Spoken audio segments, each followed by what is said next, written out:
afternoon, everyone, and to our panelists, thank you for making time to come back to re-engage and continue the conversation with the youth.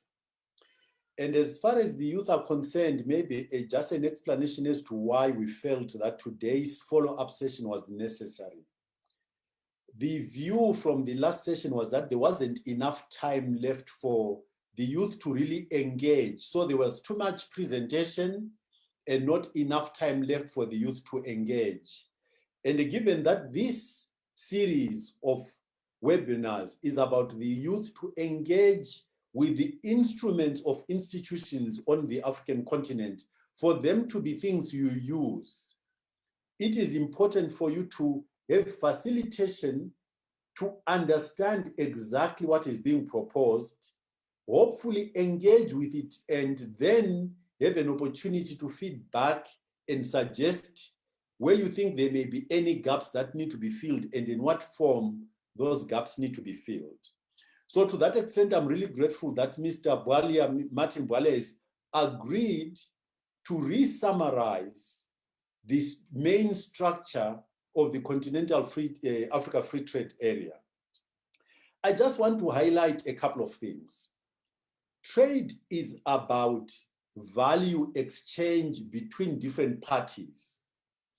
And the components of that value exchange normally they have to facilitate for the movement of people so that people can gain knowledge where they can source goods from and who they can sell to, how they can finance what they are trying to do in order to move those goods. But so notice that the people have to be able to move. So as you look at what is being presented and suggested, interrogate it for facilitation of movement of people, then movement of goods and services, because that really constitutes the value exchange. Interrogate it for the movement of capital in terms of investment to make the production of those goods and the movement between market and production possible. And then lastly, something that may be implied but not exactly explicit. Trade, in my opinion, cannot happen until you create an architecture where the participants feel what we call skin in the game. In other words, they feel ownership and inclusion in what is happening. So very quickly, let me illustrate. If a country like Malawi, just to take a country, has got something it would like to sell and can sell to the rest of the continent. Let's just take a neighbor. Let's say Malawi has got something it can sell to Mozambique. But actually Mozambique has got nothing to sell back to Malawi. What will happen is that Mozambique will get to a point where they feel that the value exchange between the two is unfair, which is where you get the concepts of, if you look at the war between the US under Trump and China, where somebody says, we are buying from you much more than you are buying from us, and that is not fair. And this is the skin in the game, which allows the participants to continue seeing it to their advantage to buy and sell to each other. If we don't do that, what will happen is that some of them will turn around and say, you know what? I am tired of buying from you without you buying from me. So I'm going to buy from elsewhere because there is no benefit in me continuing to buy from you. If we don't really understand this architecture, then the Continental Free Trade Area is not going to succeed. The best case study to really understand how this works is the Airbus in Europe.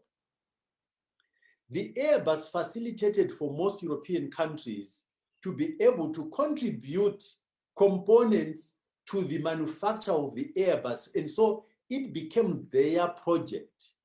As a result, they felt it was much easier to buy the finished product into their airlines in order to sustain the jobs that were manufacturing the components of the Airbus. Africa has to internalize this architecture in order to promote the functioning of the free trade area. So as you interrogate what is being proposed, you need to keep in mind these four things.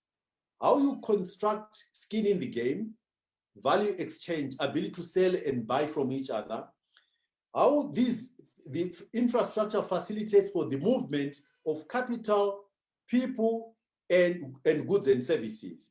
Essentially, that is the core of any concept of intra-Africa trade.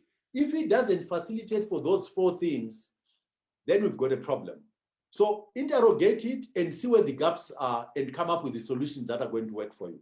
On that note, I would like to pass on to Mr. Bwalia to please just help us re-summarize so that we, in our conversation, we should be very practical with what is being put on the table rather than theorize about things that are not being proposed. Let's engage with what is being proposed, see where the gaps are, and suggest corrections of what ought to be done differently. Thank you very much, Mr. Bwalia. Up to you, all yours. The floor is yours.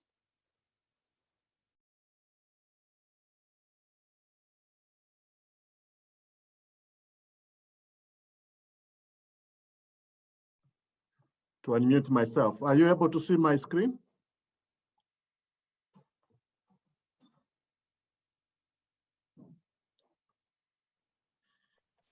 Yes, sir, we are able to. Okay, thank you so much. And thank you so much, Dr. Moyo, for that introduction. Spot on. And I would not endeavor to repeat anything of that. And let's hope that I'll be able to give a very brief summary of what we are talking about when we say the Continental Free Trade Area. It also is because I recognize the value of a discussion. I think as both the moderator and Dr. Moyo pointed out, there will be more value from a discussion than presentations. So in that vein, let me see if I can move my slides.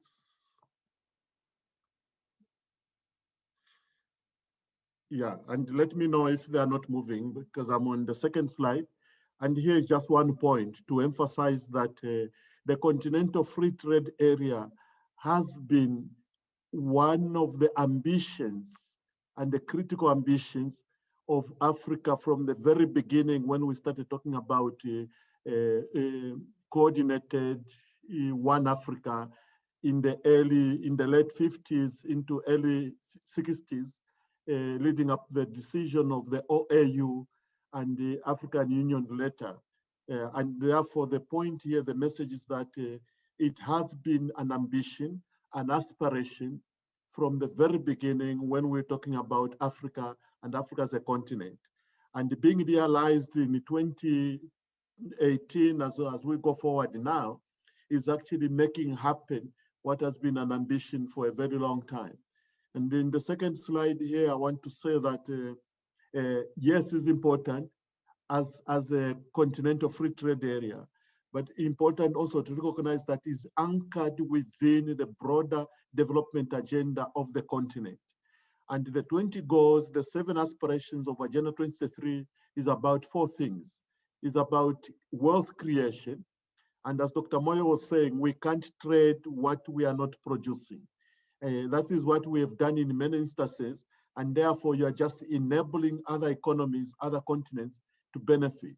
So the continental free trade area doesn't succeed until and unless we are also producing what we are trading and marketing. The second element in Agenda 2023 is human capital and institutions. That is the capability to generate, to trade, to market, to invest as our own peoples.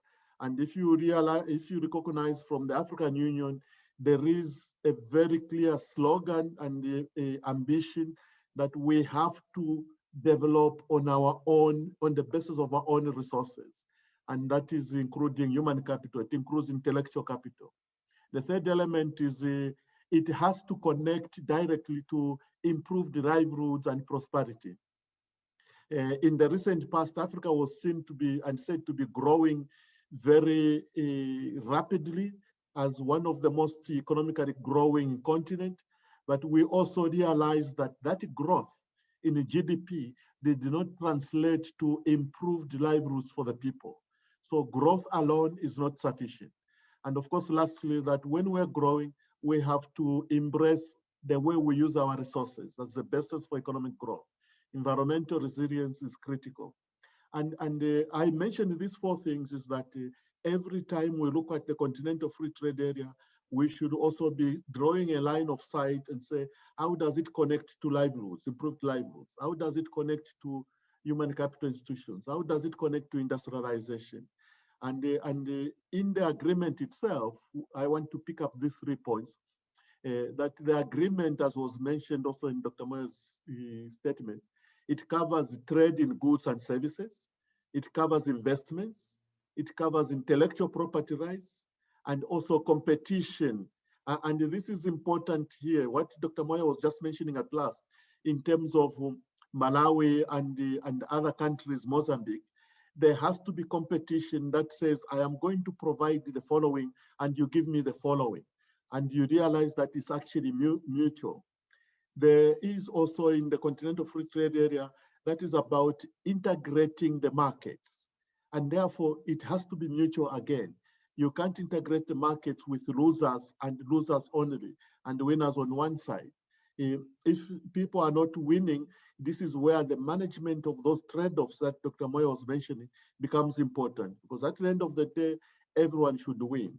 And of course, recognizing lastly that sustainable economic growth is a national action, but it doesn't go very far if you don't connect to regional and continental economies, both in terms of size, in terms of numbers, economics of scale, and all that.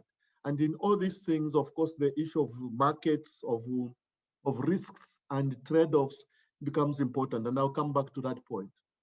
So in short, the Continental Free Trade Area is actually embracing what you see there in the center. It's about trade policies, it's about facilitation, it's about productive capacity, it's trade-related infrastructure, trade finance, trade information, trade markets integration, goods and services, investments, which I mentioned, and all these are segments, they're actually components that are being negotiated and around which discussions are happening when you say implementation of the Continental Free Trade Area. And that is why the decision itself of the Continental Free Trade Area has got those 6 segments there you see there. There's a protocol on trade in goods, protocol on trade in services, protocol on rules and procedures for settlement of disputes. I'm sure you understand that point. What Dr. Moyo was mentioning between China and the US, you need frameworks that allows us to deal with that. Protocol on investments, protocol on intellectual property rights, protocol on competition. So when you say I'm looking for the Continental Free Trade Area document, you are actually going to find these elements as the definition and supported by what you see there in the annexes, which are more specificities, and all of them ultimately about movements in people, in goods and services.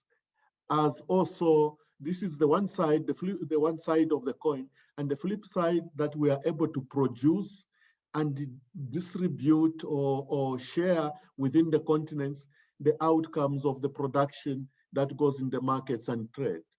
And this is important, and that's why when you look at the Continental Free Trade Area, we are saying in the African Union, you can't discuss markets and trade without referring to industrialization, to production. And that actually becomes one of the key success elements. And I want to end with these 4 points in terms of questions.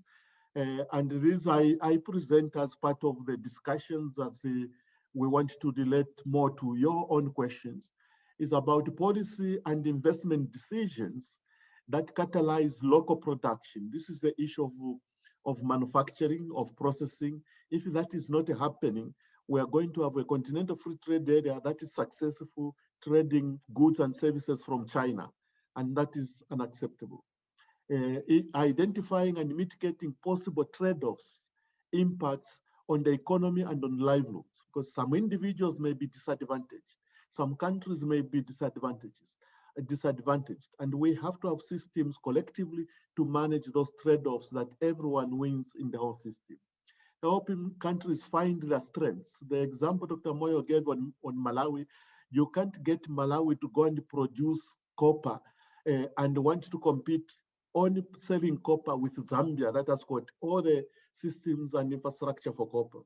So how do we find a country coming up and say, the environment, the institutions, the human capital I have, I will be more competitive on production of rice or production of this and that.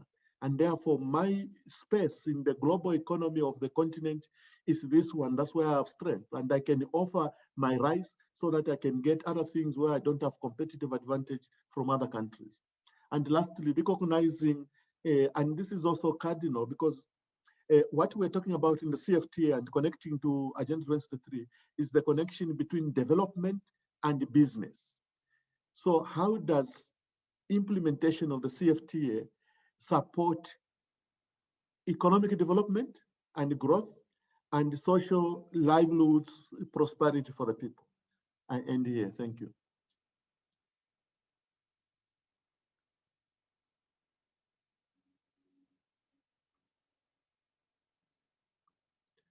I think Dr. Moyo, you are muted. Nkuso, can we move straight into question and answer so that the youth have got as much time as possible? Let's deal with question and answers, and please stress that let's be very short in the questions rather than make statements.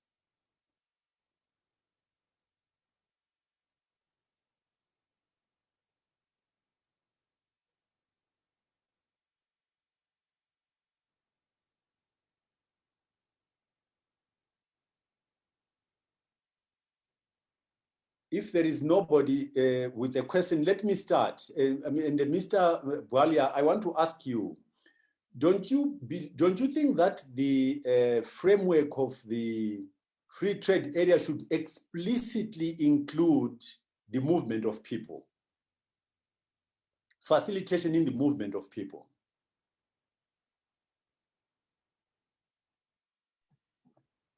Actually, it does, and there is a protocol on that. And that is why, for instance, the work, which is very advanced on the single passport, is very much about that. Because what are the hindrances to movement of people is things like visa, like, and in fact, not just the obtaining of a visa, but the issue about the cost of the visa, the issue of passports and others. And that is why there is already an African Union decision on a single passport for the continent. And it's actually, the rolling out has started. What is in the process right now is the legal formulation so that all the countries, the 55 countries, can integrate that passport legally in their system. And again, this is what I was saying, because then you have to negotiate with the countries that when they use the continental passport, which is minus any visa issues, what happens to those countries who were depending so much on the income from charging for visas? And those are things that need to be negotiated. And we have presidents, if you see in East Africa already, Kenya, Tanzania, Uganda, a little bit Rwanda also. This is a negotiation they've done already. And you can see that when you're going in the tourist visa into one of these countries, you don't need 3 visas. So I'm simply saying it's very much part of it, is recognized, and is a critical success factor for the CFTA. Thank you. Dr. Moyo, we have one question here. I'm just going to give this person the opportunity to speak. Please just turn on your video. Dr. Laid.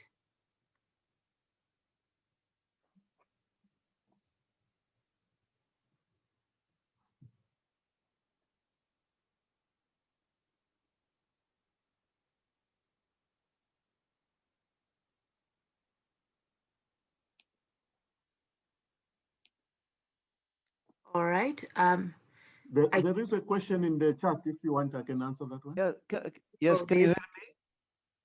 Yeah. Hello?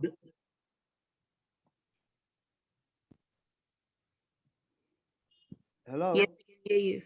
Good afternoon. This is Dr. Laid from Algiers. Thank you for offering me this opportunity to take part to this webinar.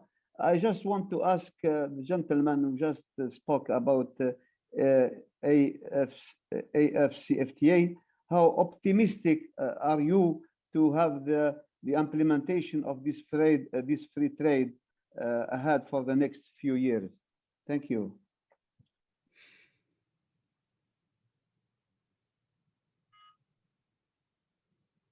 Should I answer? Yes, Or please we go collect ahead. a few questions. Yeah, I think that's probably the best way.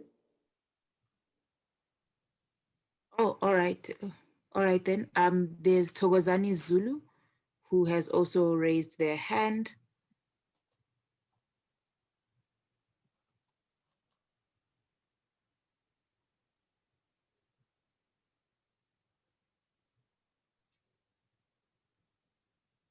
I think. Thank you very much to the panel. I'm Togozani Zulu. Can you hear me? Yes, we can hear Yes, you. we can. Can you Go hear ahead, me? Togozani, we can hear you. Oh, okay. I'm Togozani Zulu from South Africa, and I've been I've been part of the South African SADC Forum. So I wanted to ask, with regards to the free trade, of course, and looking to the previous engagement and discussions, we realized that South Africa did not agree to the frame agreement that with Nigeria, if I'm not mistaken. And then what are those reasons that the countries not to be able to agree or to sign those particular agreements? Because I think all of us are in Africa, and one of the reasons for us to make sure that we of course understand each other in terms of these particular free trade engagement and so forth, but there are also political wills and political motivation to such a program. But what can be the reason? What are clearly the reasons countries not to agree to this particular framework, and then but to find countries more trading with outside countries like Europe? Seem to see that a lot of African countries, they have trade blocks with other European countries. Thank you very much. Good. And Nku, how are you managing the questions that have been put in the question and answer section of the dialogue panel? Are you going to read those or allow the questioners to read them themselves?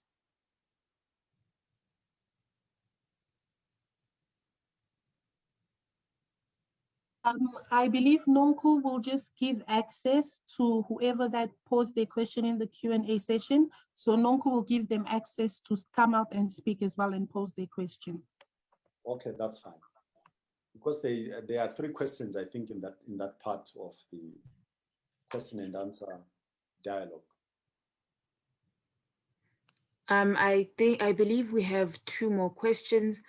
I think after this, then maybe we can go into answering the questions in the Q&A, as the people who put them there would most likely not want to appear on video.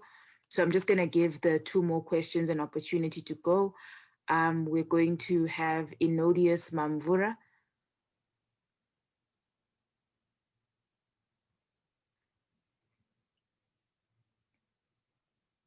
Okay, thank you. My question is addressed to the panelists. I'm glad that we're having this discussion because the African Free Trade Agreement was actually part of my undergrad studies in 2018. By the way, I'm not just Mambura, I'm a mine scholar. I'm in Kenya and studying international financial law. So I wanted to ask, I have reservations on the agreement itself, specifically the protocol on rules and procedures on the settlement of disputes. I wanted to ask the panelists, how confident are you that this protocol will be functional? I'm saying this because if you look at Article 24, it states that where there is a disagreement and the AB, the appellate board, has made recommendations, the states, if the state party finds it impracticable to apply those recommendations, they are also given an opportunity to make representations. And again, there's a repeat of the process where the parties go to arbitration and so forth. So we know the current situation in Africa where even state parties themselves are not respecting the rule of law. So I'm imagining a situation where we have a disagreement between state parties. The AB makes recommendations. Then in terms of Article 24, I'm seeing a situation where many states will not comply with the recommendations and just say it's impracticable. So that's my concern on this, the dispute settlement board. How are we going to solve those disputes between states? Thank you.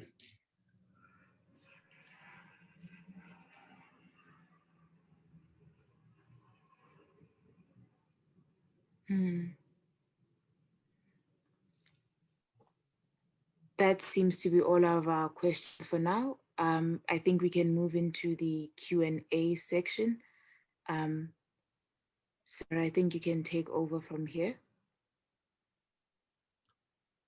Wait, should we just read what is the questions submitted in the QA so that the panelists can also include them, as many of those as possible, in their answers?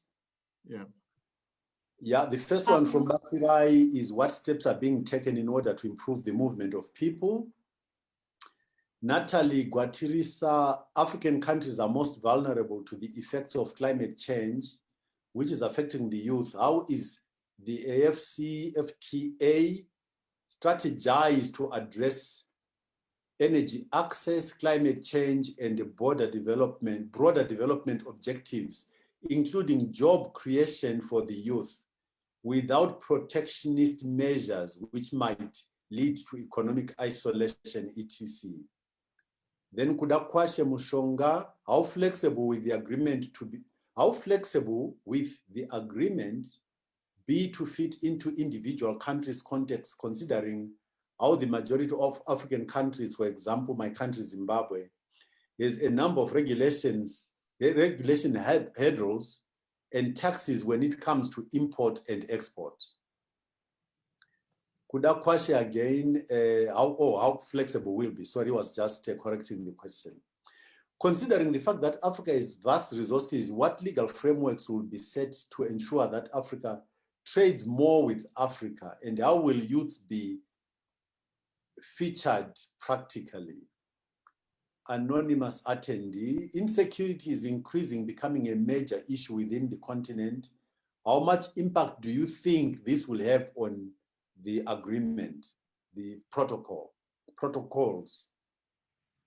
Silas, I want to ask a question on the relationship between free trade, common passport, and common currency for the African continent, and this is being integrated. I'm not sure how the question was meant to be structured.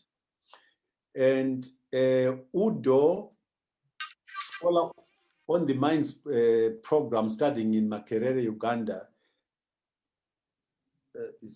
in as much as there are existing trade blocks in Africa, there still exist challenges in infrastructure, circulation of information, especially amongst youth groups within Africa who may have been keen interest in their interregional trade with Africa. How does the AfCFTA hope to address these issues? So panelists, please pick from the questions that have been asked, which one you want to answer, and we'll see if there is anything left over that we need to address. But maybe, Mr. Bwalia, why don't you start, and then people volunteer to answer whatever they want to answer. Yes, thank you so much. And my answers, I believe, are not like 1 + 1 = 2. It's a conversation. And I want to say a lot of it, there may be factual things that I say, this is the issue. But I want also you to look at this as more contributing to a dialogue, to a conversation. And together we can be finding ways that could even help both ourselves and the youth and the continent. The first question was on I want to deal with is how optimistic are you, from our colleague from Algeria? This is why I started my presentation by saying that we have something like 4, even nearly 5 decades of work to reach where we are now in the thinking, in the realization of the ambition on the continental free trade area in specifically, but an Africa one economy in general. So what I mean there is that there has been so much discussion, so much work done so that where we are today, a lot of the key foundational issues, including values, including appreciation of the reason why we need to connect across boundaries, those pillars are existing now. And this is why, if you have seen how it took, when it came to the last stroke in terms of signing the Continental Free Trade Area Agreement, it was under 2 years, just about 2 years, yes. And that happened because it's very complex issues, and that happened because of this background work. So if you ask me, am I optimistic? I would say yes. But the caveat there to that is to say, I would not be optimistic on somebody's back. Remember that to get it to work and succeed, the onus is on all of us, not even just governments, but the populations.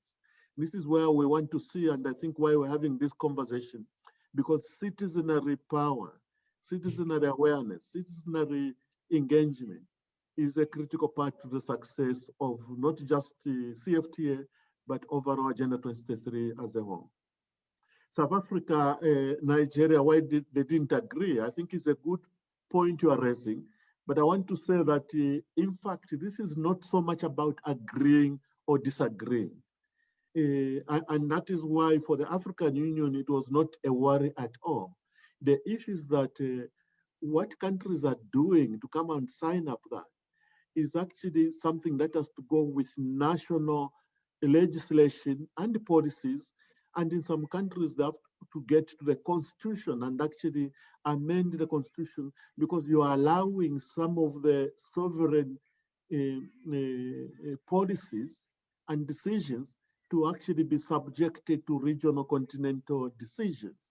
And in all the countries, that takes time, that takes processes, that takes a lot of negotiations. I know South Africa had to engage a lot of discussions with private sector who wanted to know how will they be protected, what will they lose, how would they be mitigated, and those things are very normal.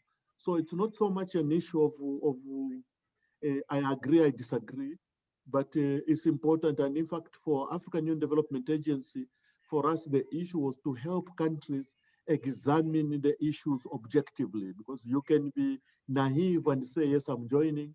And when you join, you find the complications and begin to drag your feet. But we wanted the countries to have objective recognition of the challenges that come with it, the opportunities that come with it, the trade-offs, and even be able to say these trade-offs are more on the negative, and this is how we deal with them. And when you see that, you find that once countries have done that discussion in their country, then they are much easier to actually engage and collaborate as compared to those that may have not done extensively that discussion at country level. Article 14, the disputes, 24, disputes protocol. Yes, and this is why, in fact, you can imagine why should there be a disputes protocol in this agreement? Because definitely you are connecting varied interests, needs, and even power. You want to see that the weak ones or seemingly weak ones are protected. The strong ones don't take advantage, and that success is success for everybody. And not necessarily the same, but that within the differentiated abilities, capacities, that everybody in terms of the continental average is actually moving upwards. Because if any one country is going to be dropping down, that will be a limiting factor and it will hold the overall average down. So there has to be mechanisms, because the whole agreement is a negotiated process. its implementation is a negotiated process. And that's why there has to be these protocols on the disputes. But the other part, and your question was whether that would work. This is why the whole agreement, and I'm answering another question, the whole CFTA agreement is the legal framework. And that is why it's complicated to an extent.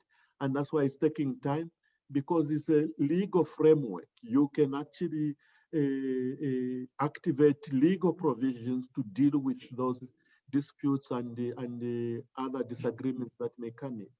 And this is why every country's legal system has to be subjected to this provision.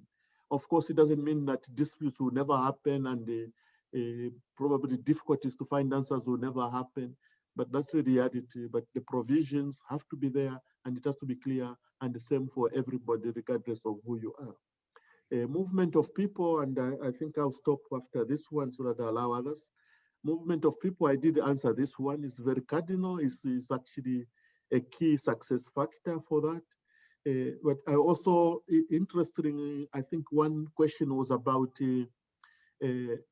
features like climate change, jobs, energy. The Continental Free Trade Area is the central piece to the success of Agenda 2033. And we do know that factors like climate change, like energy supply today in Africa, like the whole issue of job creation, cannot be dealt with within a national boundary. You need regional solutions.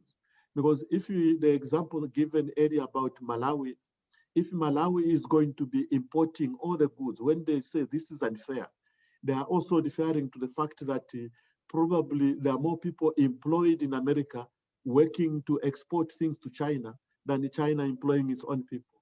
So we are talking about dialogues, conversation, and country preparedness that is able to say, me signing up on the Continental Free Trade Area, what does it mean to jobs for my country people? What does it mean to addressing the climate change implications?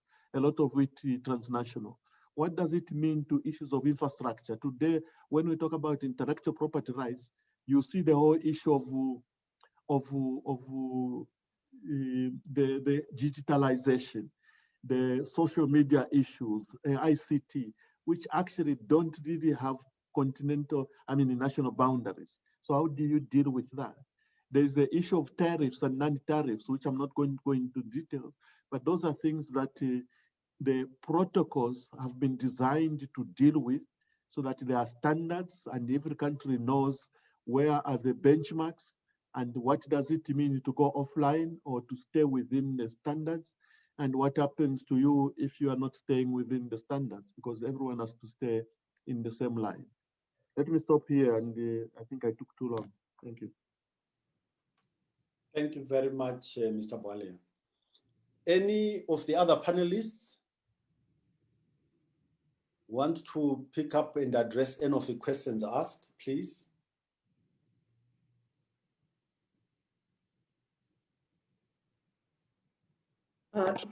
Yes, thank you very much, Dr. Moyo. I think for me, I'll take one on the issue of infrastructure, where I think one of the participants has indicated that rightly so, infrastructure remains one of the key obstacles to intra-regional trade. And I must say, I think this also relates to the question of optimism about the AfCFTA actually working out and yielding the results that are expected. I will just take you back a little bit to the earlier in the presentation of Dr. Martin, Dr. Ban, where he pointed the vision. I think it's the vision of the African leaders by, first of all, establishing institutions like the African Union, and now we have the Africa Continental Free Trade Area Secretariat as one of the institutions that are tasked with making sure that this agreement actually gets implemented. And one of the key things that was done was the establishment of, for instance, the African Development Bank, which has been and will continue to play a very critical role in terms of financing, and especially financing for the infrastructure to ensure connectivity across the continent. So there are mechanisms in place, but I think the issue of information, ensuring that the youth get information, we all play our part. It really is it's the success of the AFCFTA. It's really upon all of us. While we may have those enablers, the structures in place to make sure that we have the infrastructure that is required to be put in place, to be able to mobilize the resources that we need. We know that our governments can actually, and they have been to, all this time been providing the infrastructure, I guess in most cases to the best of their ability. But the reality is that, those resources of our respective countries, they still fall short. Hence, we need to have many ways of mobilizing resources. The private sector, I always like to mention the private sector here because it's very critical for us to be able to mobilize finance, for the private sector also to come to the party in terms of financing, working with institutions such as ourselves. So maybe I'll just stop here for now. Thank you. Anyone else on the panel like to chip in? Could I chip in, please, Dr. Moyo? Yeah, absolutely. Okay. I guess the first one I'd really like to tackle is the one around energy access and climate change. I think if we look at where some of the global trends are going, one of the 4 key major ones is actually around pivoting to a green growth strategy around the world. So although Africa is contributing very little to the climate change conversation, it's actually highly impacted by that. But switching to renewable energy, for instance, and technology innovation, for me, I believe it really provides a solution to many of our economic problems and could be a good way to try to resolve and respond to the energy access, also climate change. And if we look at the AFCTA itself and what that could mean, it could include things like exempting environmental goods and technologies, things such as turbines, photovoltaic systems, battery sensitive systems that are where energy is stored. We could also look at ways of mainstreaming climate friendly considerations into the negotiations in terms of intellectual property rights, competition policy. So on that question, I believe that Africa, for me, is well positioned to take that into consideration. If you look at the DRC, I mean, there's really a great deal of developing value chains around green minerals. So from an AFCTA point of view, I just think that there's, it can be an enabler for Africa's response to climate change. And then there was a question on, I think, common currency, common passport, and then being, I think that they're interrelated, but I wanted to mention something about the common currency, which I think we've got a while to go to get to common currency, but we should never forget how much technology has been a game changer in the multiplicity of currencies and resolving that issue. We're talking to young people, and I think young people on this platform must look at stories like Flutterwave and M-Pesa, who are game-changing the financial services system and ability to transfer monies across the continent. And what's been very interesting to see around those platforms is that they're starting to collaborate so that they can access bigger markets. So although Flutterwave is out of Nigeria and M-Pesa out of Kenya, what they're doing is having conversations about how do they collaborate better to then access more markets across the continent. So I think one thing that is key around these things is collaboration and being innovative around what young people can do and access those means.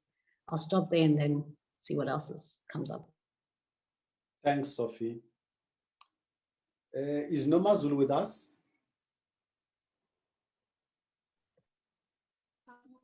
Nomazulu has just left. She had an emergency. Yeah. She's just left or she's there? Are you still here? No, I just got a message from her that she had an emergency to attend to. I'm not sure if okay. she's still here. Okay, not to worry. You know, if I may just chip in, the gentleman, Dr. Gentleman from Algeria, and then Mamvura, I think, on the settlement of disputes, those questions illustrate something to me. And that's part of why we're having these webinars.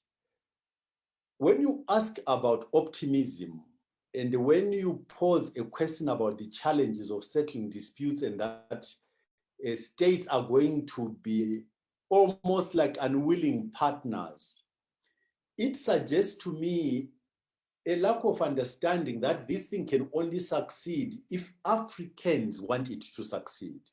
It cannot happen on, the Africans are the agents. It succeeds if we want it to succeed. It doesn't succeed on its own. And the countries, if they agree to the rules of settling disputes, and they then disagree when those disputes are resolved or proposals are made along those lines, then there is a lack of ownership, there is a problem. So I think we just need clarity. If it's ours and we own it, we need to have confidence that we can make it succeed. If it's ours and we've agreed the rules of engagement, and when those rules of engagement are applied and then we have a problem, it means we are not being consistent, because the rules of engagement and how the resolutions are happening come from us. They are not coming from an outsider.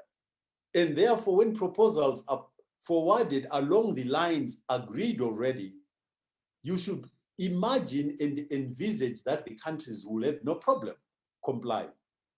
So it's really important for us to understand and when we say countries, we are the citizens of those countries.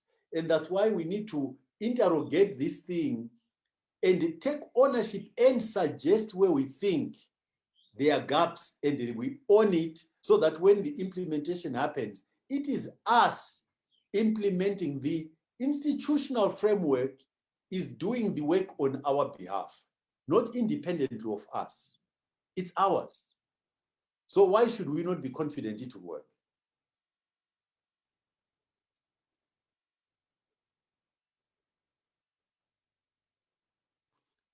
Let's see if there are any more questions. Nonku, are there any more that have come through to you? Yes, sir. There's actually one hand from the participants. So there's one person who would want to pose a question. We just wait for Nonku to give them access, but also there are some questions who did come in through the chat box instead of the Q&A session. So before we go into the Q&A section, can we please just look at the questions that are coming through from the chat box? It starts with Eric Nang. Would you like to go through, sir?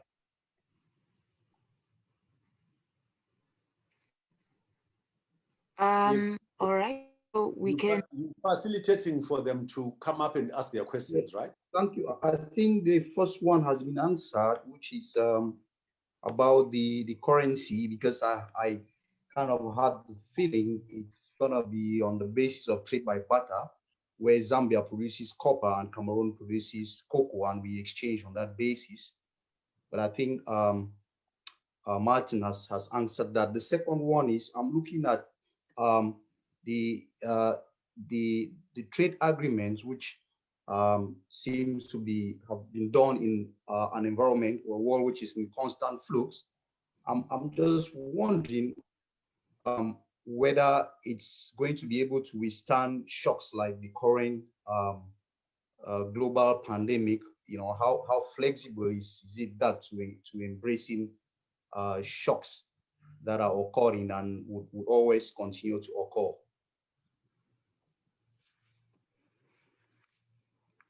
Well, does anyone feel like answering that? Panelists and anyone else, I think we should be more open. Not just the panelists have got answers, but some of these questions don't really refer strictly to the protocols as such, but are broader than that. And so if you feel you want to chip in and express a view, please feel free to do so. But panelists, if you have got anything to add or in response to the question that has just been asked. Maybe just one point. Can I go ahead? Yeah, please proceed. Yeah, I think somebody mentioned in the questions linking up to issues of jobs for the youth and all that. What we know is that COVID has exposed some of the fundamental weaknesses and fragilities that we have in the economy. And this includes issues of the levels of poverty and levels of inequality. Now, what I'm saying here is that when you connect to jobs and employment for the youth and everybody, you should not put the CFTA as kind of non-related. Actually, we need to be examining the CFTA in the context of how much is it going to be part of creating jobs. If the CFTA doesn't present clarity on how it contributes to creating jobs, to dealing with the climate change, then we are not pushing the right levers.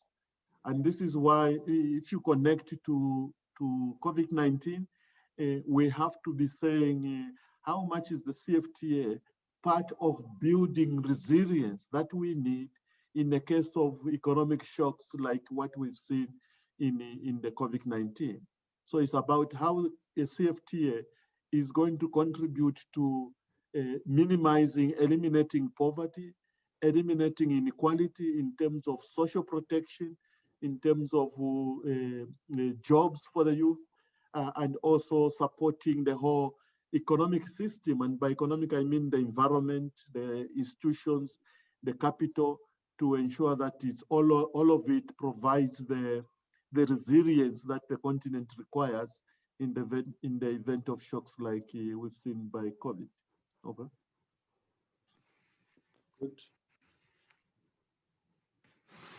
Anyone else? I'll jump in for 2 seconds, Dr. Moyo, on the disasters and pandemics.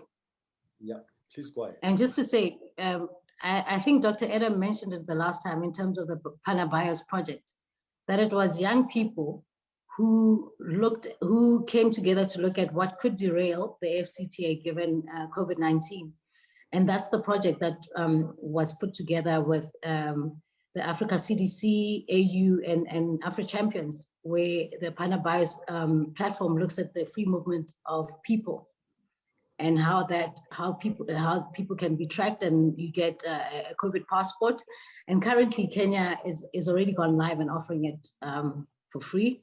And we should see more countries taking that into account. So for me, I just think that COVID has shown that we can work together, but as Dr. Martin said, it has exposed some of the weaknesses in the system, and we have to be sure that we plug in those systems in the AfCFTA process now before this even ends. Yeah, absolutely. Again, if I may add, in life, there is a mindset issue. Often when something goes wrong, the English have got an expression that there is no cloud without a silver lining. Most things that happen in life, where we see them as being a negative, such as the pandemic, if you look carefully, if your mindset is so configured, you can see a silver lining. And let me illustrate on this COVID issue. So one of the things that became very clear during the initial phases of COVID and the scramble for PPE was that the world had allowed China to become too concentrated as the factory of the world. So the opportunity now is for Africa to understand that the world is going to look for solutions to decentralize, to have less concentration of manufacturing in one place. Africa should be offering itself both to provide for itself as a continent and maybe provide opportunities to trade with other continents by producing on the African continent. What are the opportunities that arise from this realization that over concentration in China has actually created a vulnerability for everybody. We ought to see that there is an opportunity which is attached to this experience, and it's up to us to wake up and grab it and implement something where we say we are an alternative to de-risk too much concentration in terms of value chains. Most of life is like that. A tragedy happens, but if you look carefully, it also shows you what opportunities you can use or which arise directly from this event, which appears at first terms to be a tragedy. It's always there is a silver lining somewhere. Can you identify it and act on it?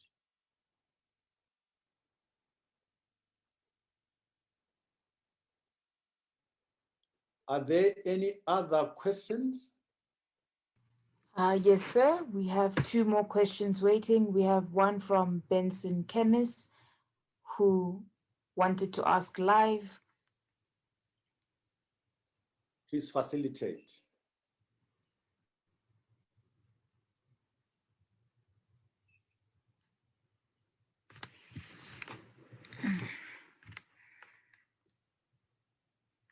All right. It seems Benson might be having some issues. Benson, neither your video is on or your audio. While we are waiting, we would ask Spusiso Harvey, excuse me, who also had a question to ask. Thank you so much. I hope all panelists and moderators can hear me. I'd like to thank Dr. Ngosana for this meeting and for his much cherished words. And I'd like to thank all moderators the same. The first will be a contribution, the second will be a question. My name is Spusiso Harvey. I'm in my capacity representing Barrow Holdings in South Africa. My first contribution is concerning COVID-19. I think in line with Dr. Ngozi's recent interview with the gentleman that normally conducts Hard Talk, she did say it's important that Africa begins to think about collaborating with Europe and other countries in building our own labs and being more confident in our own solutions as it regards fighting the pandemic. That would make containing such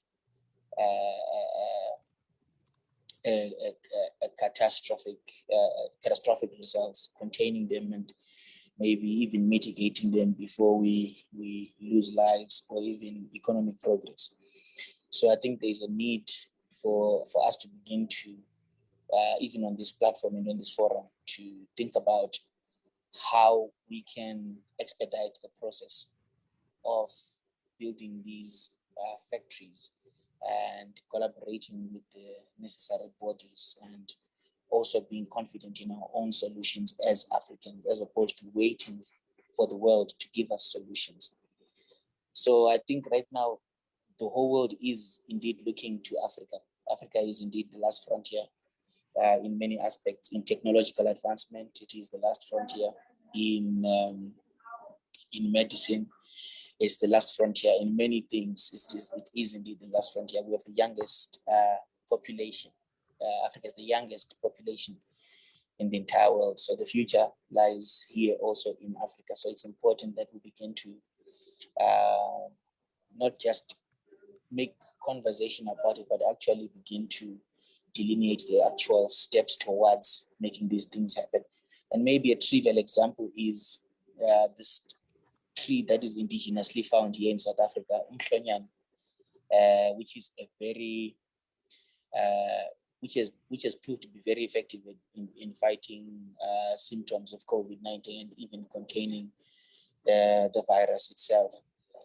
But we haven't gotten yet any manufacturers within the country or within our neighboring countries where this tree is growing indigenously to make this thing possible.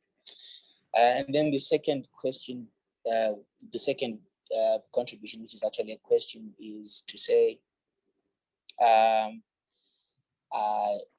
do we see a way in which we can actually delineate the process of making AFCTA a reality and a success quicker than, for example, we've tried to implement the Agenda 2063 in terms of time. I think one thing that Africa doesn't have is time. And the quicker we can expedite these processes, the quicker we can have these conversations and quickly get into implementation, then the faster we can actually begin to enjoy the fruits of this. So just to summarize that last part is just to say, do we foresee a framework? Do we have a framework already, or do we foresee ourselves making a deadline for this, or are we seeing ourselves having to have another forum for it? Thank you. Thank you, Sibusiso. Any of the panelists feel like addressing some of Sibusiso's concerns, so to speak?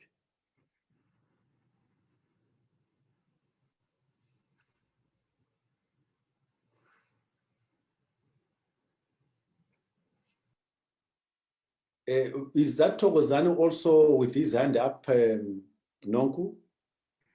Yes, sir. He also would like to ask a question. Maybe let him go ahead whilst the panelists are thinking about Sibusiso's question. All right.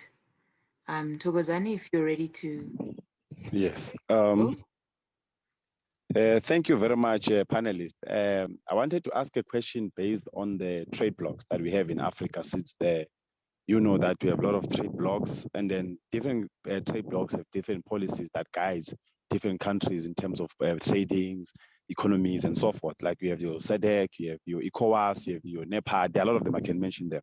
And then if we want to make Africa to trade among itself, and you know, with regard to mineral resources and everything, then what is going to happen with these other trade blocks? Because now you find that in Africa, maybe we have almost 16 trade blocks that most of them speak on the same thing in terms of the trade. So why can't you don't have a single trade bloc that's going to govern African countries with same policies and same everything, to make sure that we make a necessary drive as African continent to make sure that our trade, it becomes fruitful to everyone? Because if you're going to have different trade blocks with different policies, that's still also, you know, an impediment towards reaching one Africa, you know, free trade and or intra-trade in Africa, because we have different trade bloc with different policies, of course. And another question as well, we know that as a continent or as countries in Africa, we ought to compete into the global economy. And you find that we're still competing in terms of the mineral resources. And a lot of countries, if you check, they compete in the global economy with technologies, the ICTs. You know, you find your softwares, you find your iPhones, you find a lot of things. But in Africa, we're still stuck with mineral resources. So we, as much as we want to do an intra-trade in Africa, but what are we going to do as Africa, as an African continent, to play a huge role into contributing into a global economy as well? With ICT is not only limited to mineral resources, because we can see that as much as we are moving, as much as, you know, there's growth, there are a lot of countries now that are trading, of course, with technologies and ICT. So as African countries, what are we willing, or does also the FCAT address these issues of competing into the global economy, of course, with technologies, not only with natural endowments? Thank you very much, panelists. Mr. Bwale, do you want to start? Yes, I can start. Yeah, please. Important question. Let me start with the last point on the regional economic communities. There are 80 regional economic communities in Africa, minus NEPAD. NEPAD is not an economic community.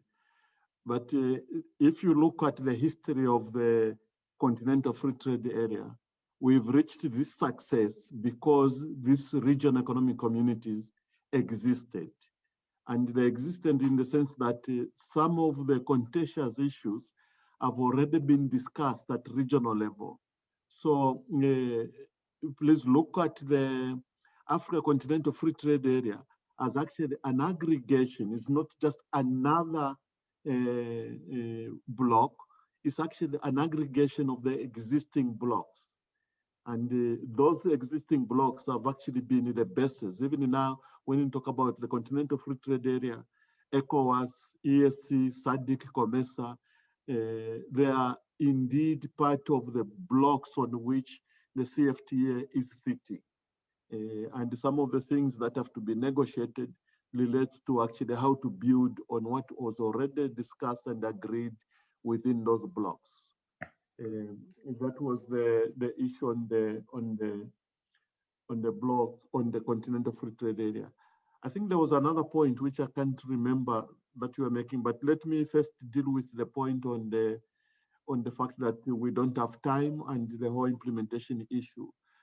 Just to emphasize what Dr. Moyo mentioned, number one, this is not just a mechanical process. It's also time, it's also mindset.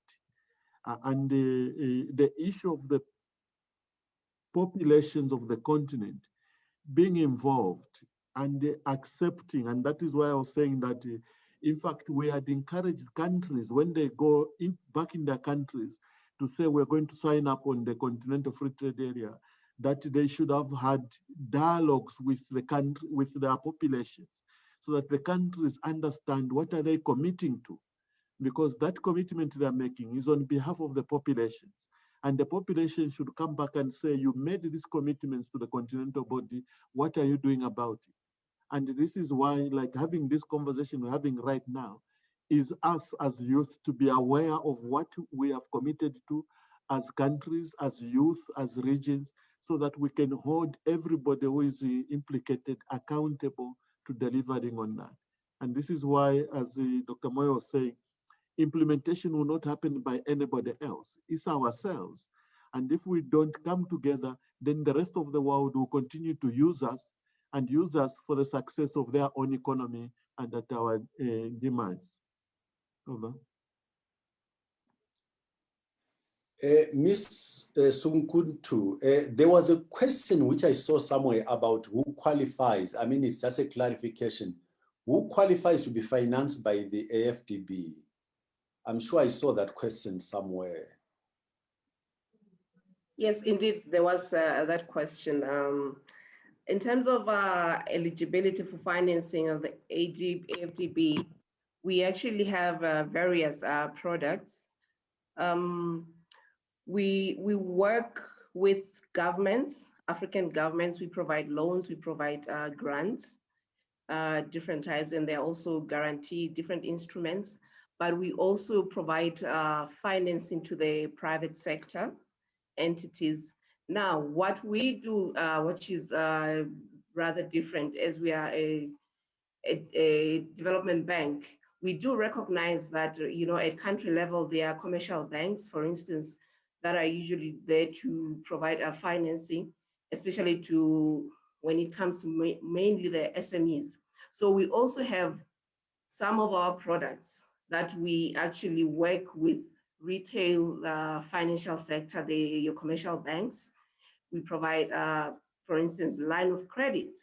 And these are the avenues through which we then work with the private sector to ensure that there is financing that goes to, for instance, SMEs. So perhaps I would maybe, this is the long and short of it. Okay, no, thanks. And I see Victor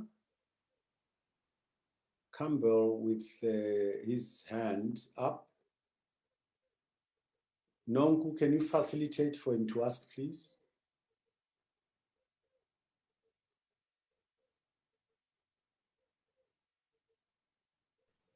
Will do. Victor, if you could just turn on your audio and your video.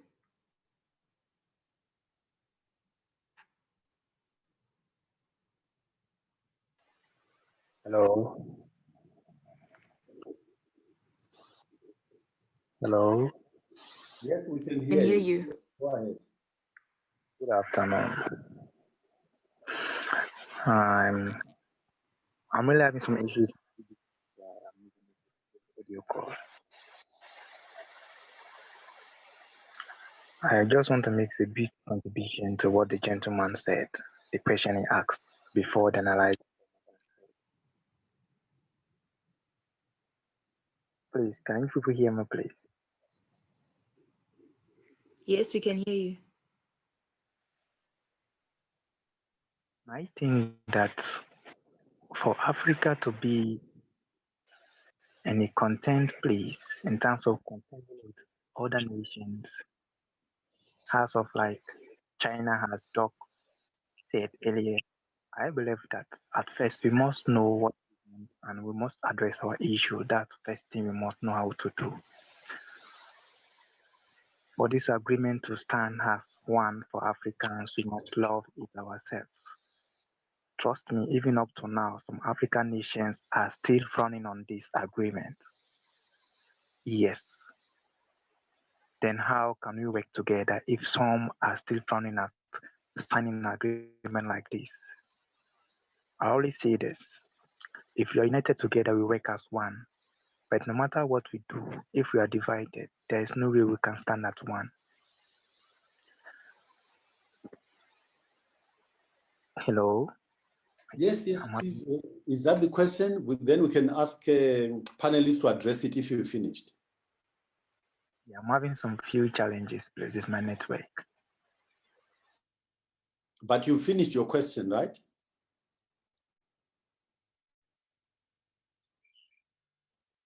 Mr. Bwalia, do you want to take that? That question is a bit related to the one that Togozane asked right at the beginning, that South Africa and the other countries have disagreed. I think it was South Africa and Nigeria or so on, kind of related. So maybe is the fact that not all the countries have signed up and agreed an issue? Really, that's, I think, the fundamental question. Yeah. Yes. As you may know, actually, the legal is signing up, or let me just say signing up to the CFTA is at different stages. There are two main ones, which is the first one is a kind of a political assessment to be part to the Continental Free Trade Area. And the second one, and in fact, the first one with almost 100% signing on that. The second one is where now, which now provides legal obligations for the country to actually play ball like everybody else. And the majority have signed that. That is the process I was saying that is better to have the country. In some countries, it has to even go to parliament, which is to say that the people should pronounce on it and say, yes, go and sign that. But we believe that, and that is why there is a minimum number of countries that at which the CFTA become legally binding. And this is what was achieved at the end of last year, so that as you saw in the beginning of this year, that was activated. And as we speak now, the CFTA is a legally binding agreement because the minimum number of countries that are required has been reached. Now, what that means is that if you have not signed up, in most cases, you are actually left out. And in fact, many times you are disadvantaged because the rest of the countries are going to act as one and you'll be alone. And this is, for instance, if you are hearing some of the issues UK is having to deal with vis-a-vis European Union, European Commission, that would be the same thing to those countries that have not signed up. They are actually stand more to lose than to gain, especially in the medium to long term. So it's not a big issue or deterrent to implementation as a whole. Of course, it's the more you are, the more powerful you are. But the losers would usually be those that have not signed up. Over. Thank you so much for that answer, Mr. Martins. Dr. Moyo, you're muted. What is the minimum number of countries for the FCTA to, I mean, at what point was it activated? It's 35. 35. Yeah. Can I Out just, of 55. yeah, can I just add that again, we need to learn from what other regions have done. I don't know how many people in this conversation are aware of the concept of the Schengen visa in Europe. That system started only with 5 countries. And I think we need to accept that when you've got a big number of participants in anything, once you cross the threshold of that minimum that can activate the agreement, as long as the architecture allows those, what we call laggards, to join when they are ready, then it's okay, you get started and you move on. And as those who stay behind begin to see the benefits, then they line up to join, and that's the way it should be done. Don't wait for everybody, absolutely everybody, to come on board. It takes way too long. But as soon as the minimum number is joined, get started, demonstrate the benefits of being a member of this club, and the others will then come and join. As long as you are open and you say when you are ready, you can come and join, but these are the requirements, then it's fine. It's not a problem.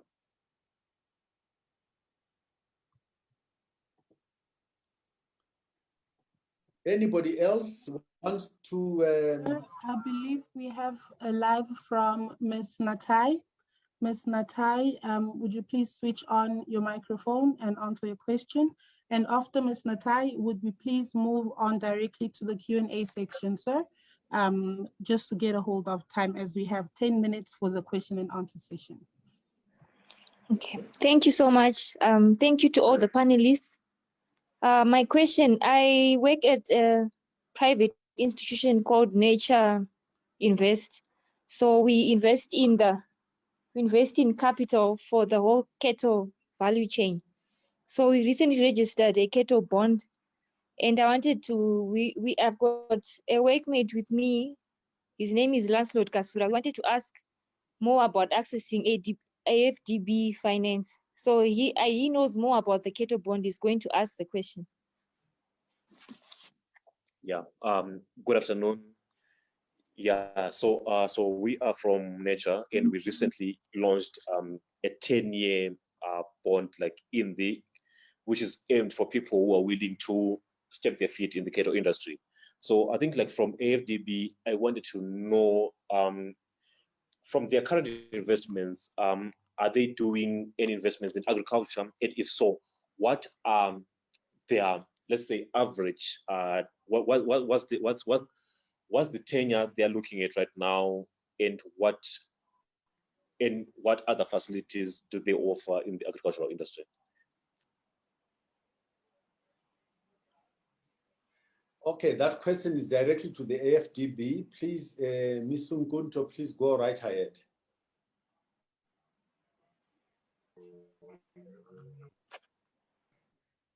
Yes, thank you very much for that question. Now, in terms of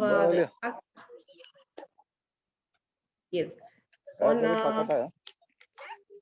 I'm getting a feedback of someone speaking.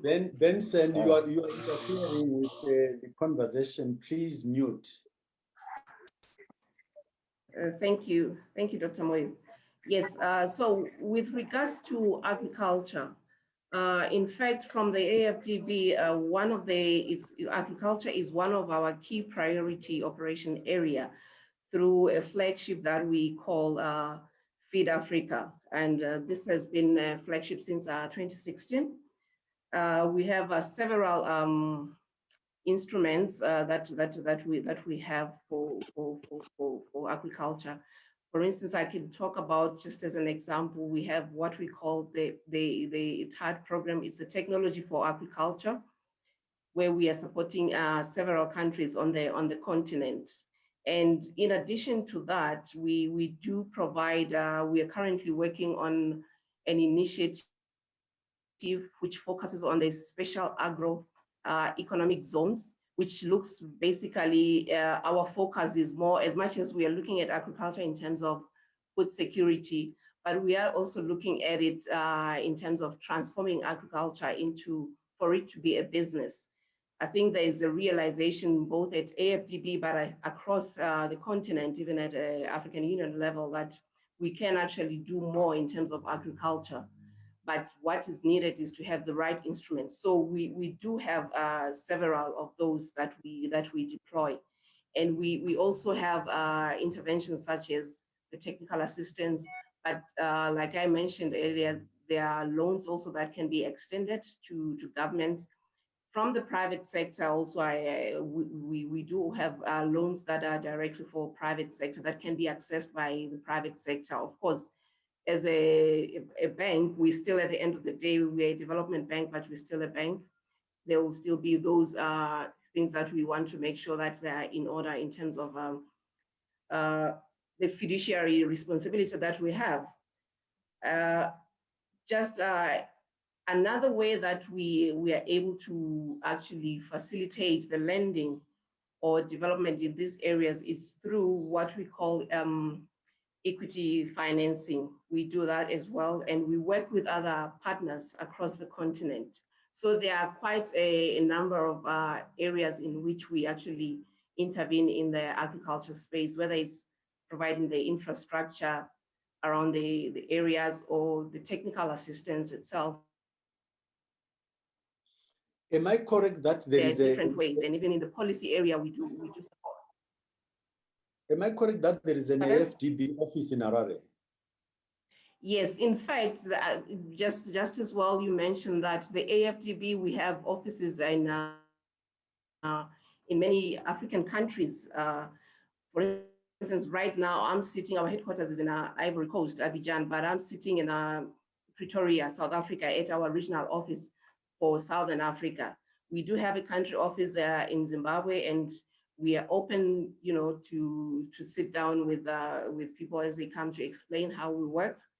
But the other easy way is, I think, I'll just type our website on the link, just so that participants are able to get on our website to see what we do and what kind of products that we have. Thank you very much. Thank you. No, thank you so much. That was a very interesting and comprehensive.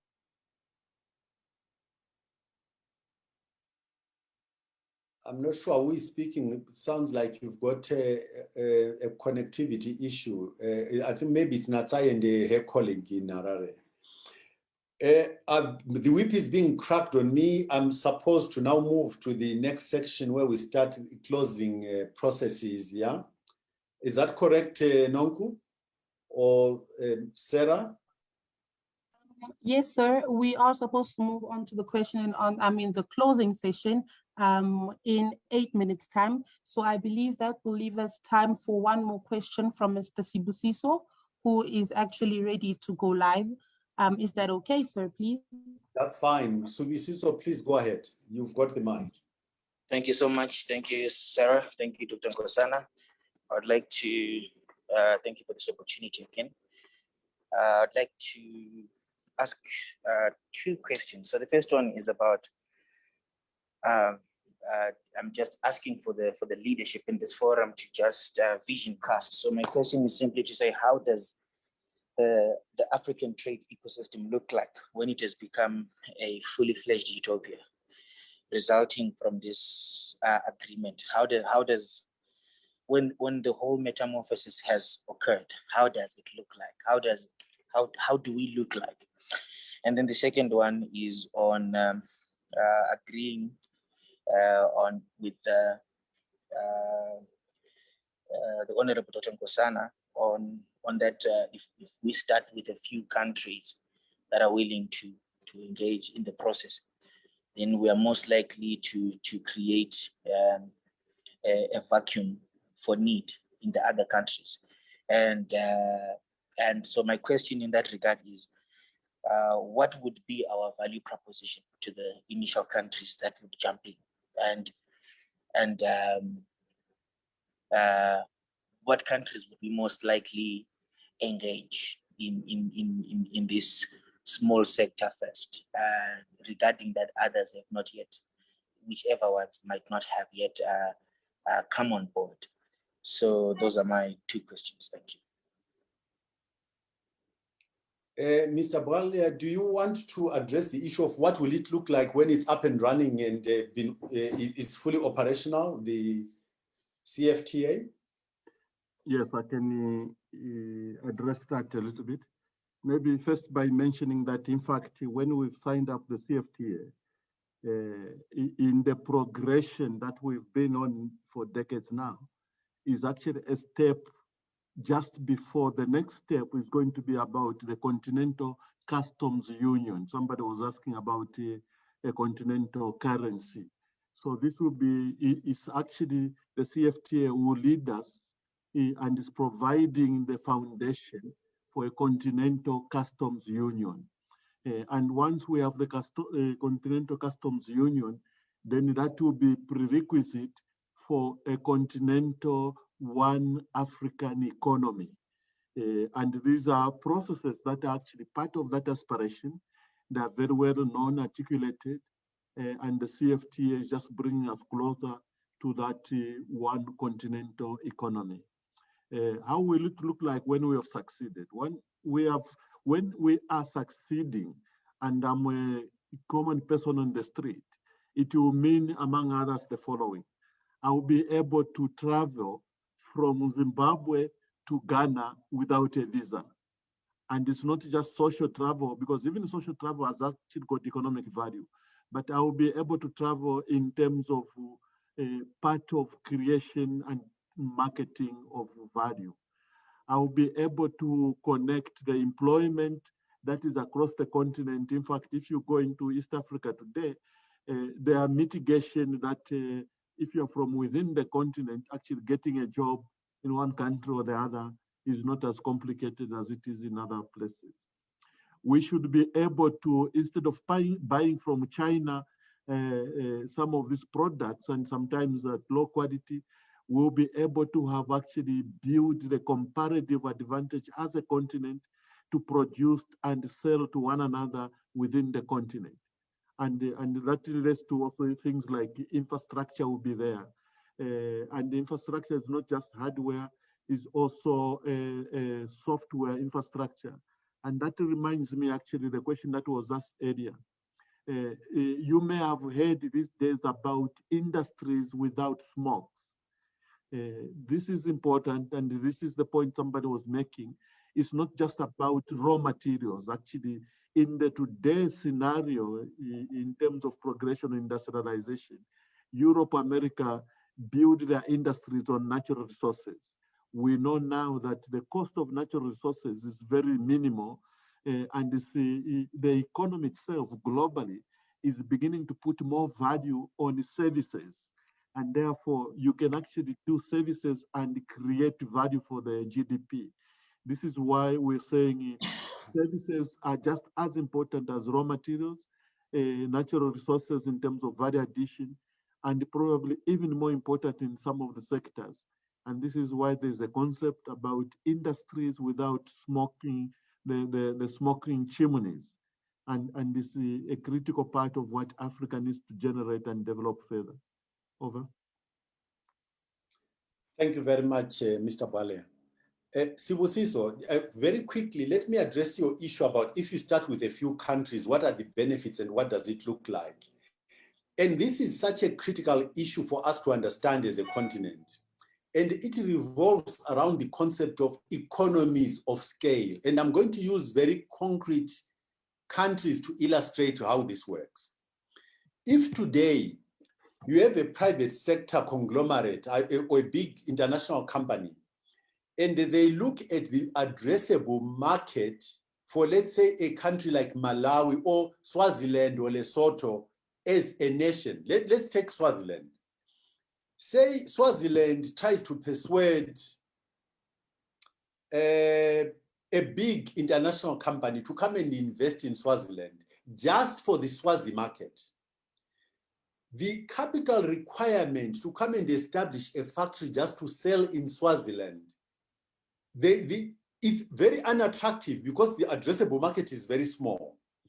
But if you take Swaziland, South Africa, Zambia, Zimbabwe, Malawi, Mozambique, Tanzania, and let's just even stop there, and you say to the same company, if you go and build your factory in Swaziland, these countries now will remove all blockages to you being able to sell in this region. It becomes like a domestic market. In other words, you are not just going to sell into Swaziland, but into this much bigger market.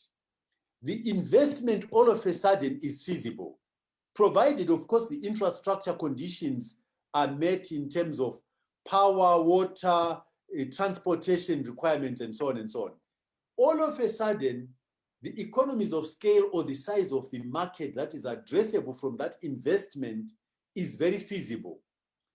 If those countries start like that, those who stay behind will suddenly realize the benefit of being part of this bigger market in order to attract investment, because whoever invests in one of them can sell into the bigger market with that one investment, not into a narrower nationalist defined market. That is the beauty of creating an integrated African market. That's why when we talk about Africa and we talk about India and we talk about China, we miss a big trick. Africa is 54 countries balkanized into really uncompetitive units in terms of attracting investment. When you then say in Africa, which has got more than 1 billion people, and you're saying this market is now accessible from any location you invest in on the continent, the whole dynamic of attracting investment on the African continent would change immediately. But we then need to move to the next stage. You know, when I keep saying skin in the game, we as Africans need then to be very clear about creating an architecture where nobody is left behind. We must allocate responsibilities and say, from your territory, you can invest in this space and we are all going to buy from you. And then the investors will come even to a country like Swaziland, Lesotho, whatever. If we give those small countries responsibility to be home to an investment that supplies the whole continent, investment will come even to those smaller ones. But that is our responsibility to think what that architecture looks like. This thing has got so much potential, I cannot even begin to really tell you. And I just hope that we do not miss in understanding the opportunity that faces us to suddenly present ourselves as a more than 1 billion people strong addressable market. The world will come running with its capital. That's what we should be looking at. On that note, I think we need to move on to the closing remarks, please. And is it Sarah or is it Nonku who is responsible for orchestrating that? Regional youth bodies, please, can you facilitate and make that happen?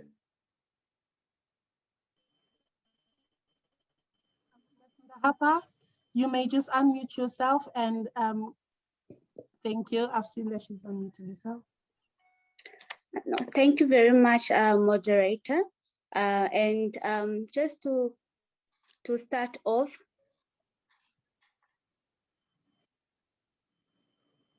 can you hear me?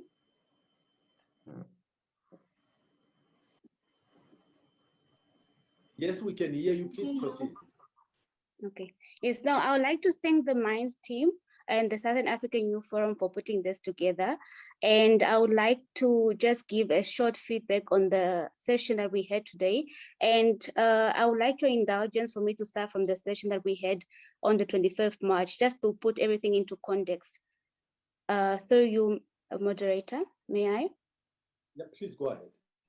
Okay, yes, now from the engagement, both here and on social media, it is evident that the youth are indeed the common denominator, and therefore development cannot be left to government alone. And we're really grateful that this session was allowed to allow young people to really participate and understand, because sometimes we accuse young people of not really participating, but oftentimes they do not really understand the whole what is being discussed. And this session is very important because it touched on what exactly is this thing and how can we participate, or how can we be part of it while it's still at the beginning stage.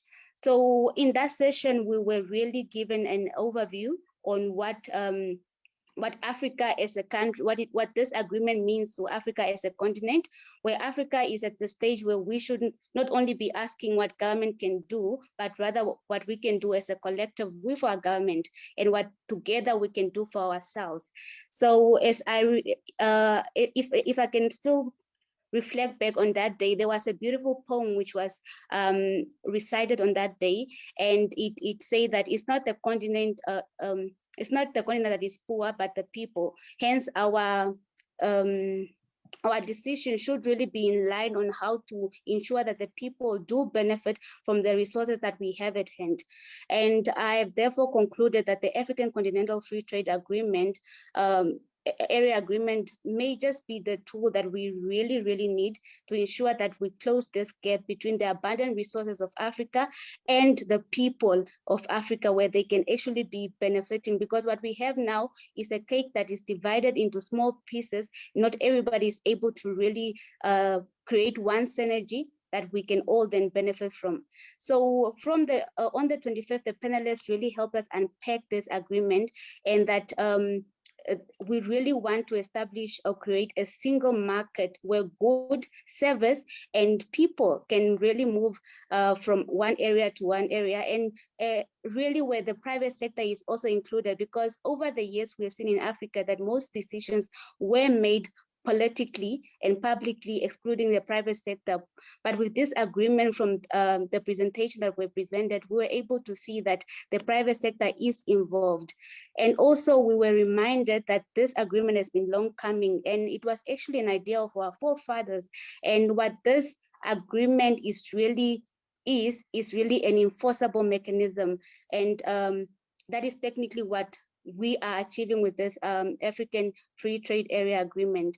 And it really gives us an opportunity to convert the potential value of Africa to real value by developing meaningful mechanism so that we can derive value from our resources and pave way for a better future that will ensure value creation by adding value on our raw materials, and that we're currently only exporting. And we were also presented with beautiful charts that shows exactly where we are in terms of as a continent at the moment, where we are exporting, where we are importing most of our resources, and where we're also trading with foreign countries, and less trade is being done among African countries.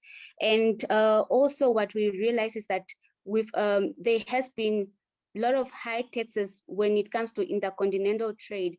And with this agreement, we'll see an improved livelihood in Africa, and it will also allow us to maximize on the African human capital, as well as to optimize our institutions. Because what now this agreement is forcing us is to ensure that every country benefits. So by that, doing so as a country, you will then have to ensure that your infrastructures are up to date, otherwise you'll not be able to participate in this, or that your country will not be in a better stage to trade with another country. So the agreement really gives Africa an opportunity to be a global player, because this means that we will be one block as Africa, and it's going to give us a combined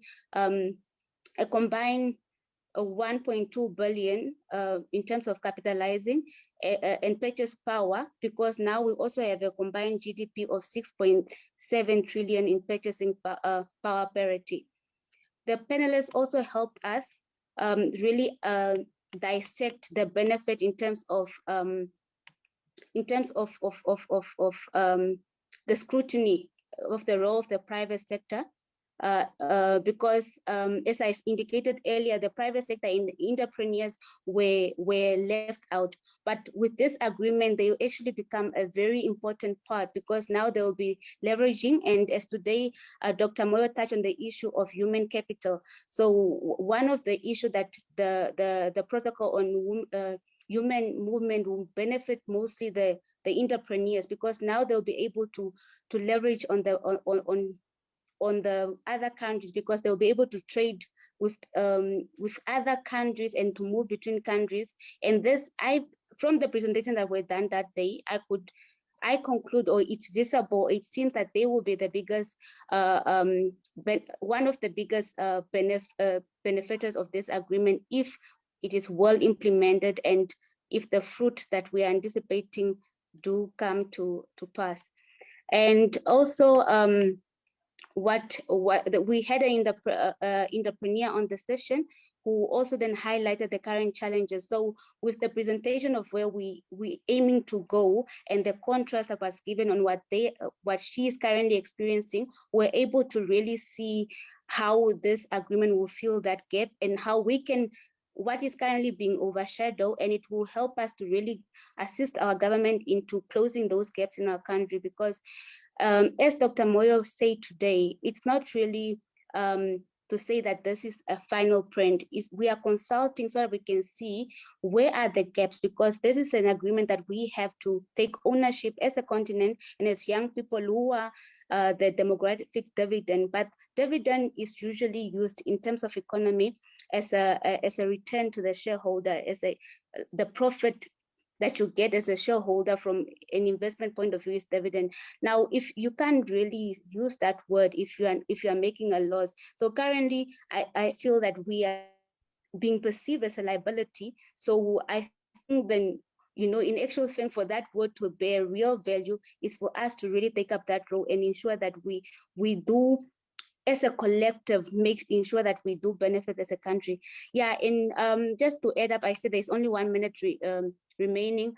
In terms of today, the session really helped us to look at the how, because from the question that were asked today, we looked at how is this going to be implemented, how are the existing regional blocks going to be taken into place. Concerns were also raised about the countries that are currently not part of, and young people also wanted to understand in terms of the financing models that are in place.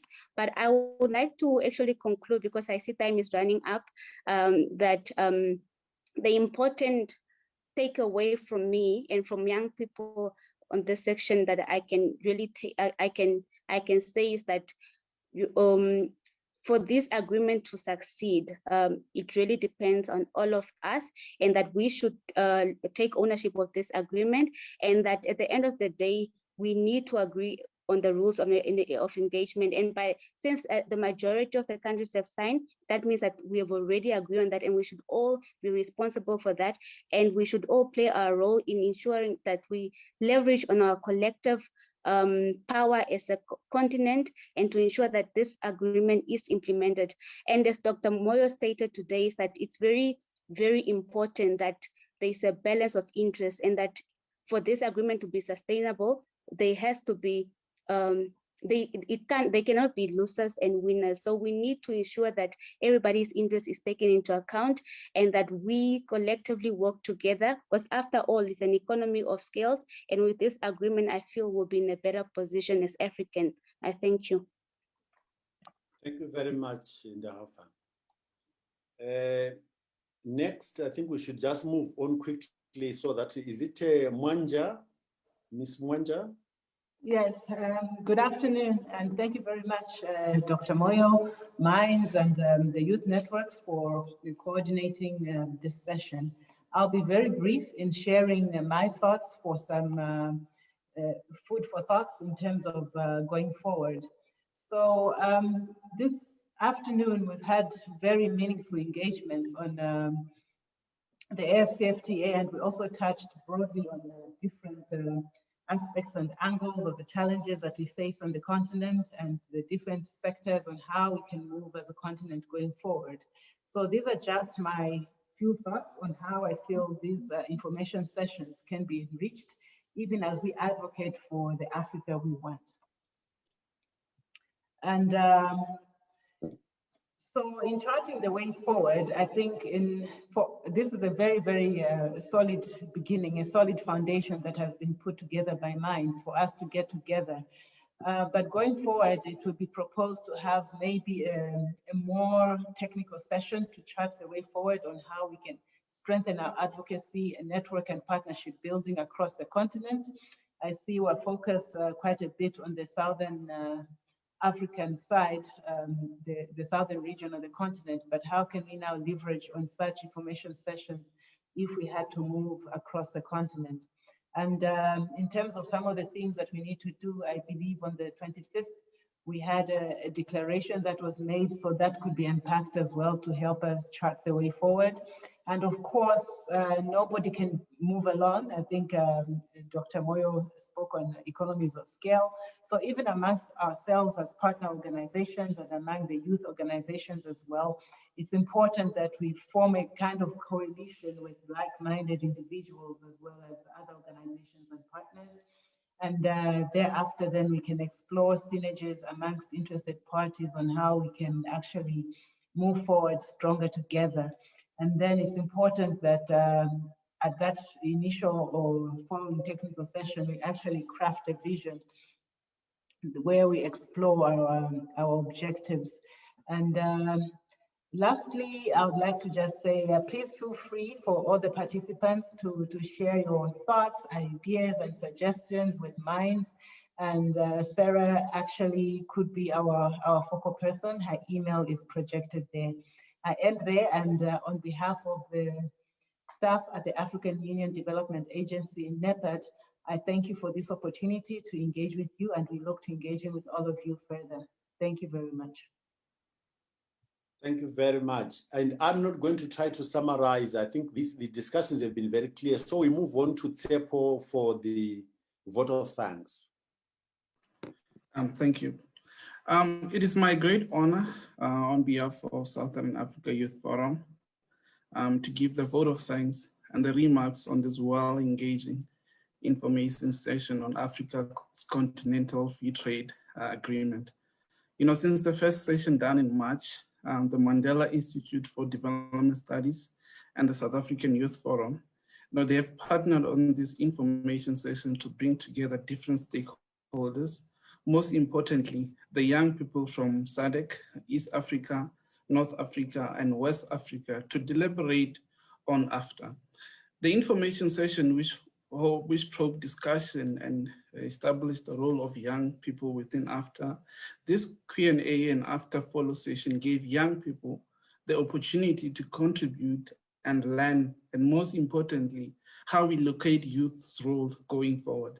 The Africa we want is one that places young people at the center of every development discourse, coupled with sustainable and effective participation.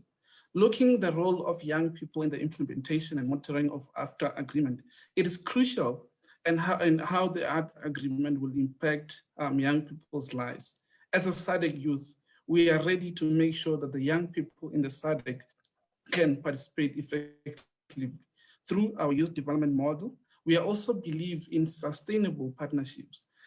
Let me take this opportunity to thank our partner, Mandela Institute for Development Studies, and all the respected partners and the SADC leadership, and most importantly, the young people.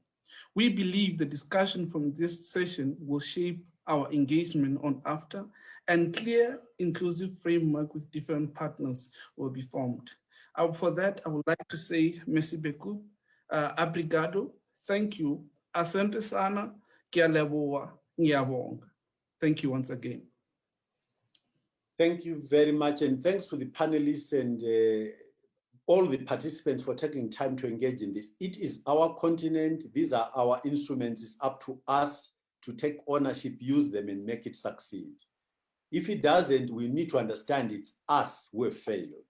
Let's look at it, let's not be outsiders looking in.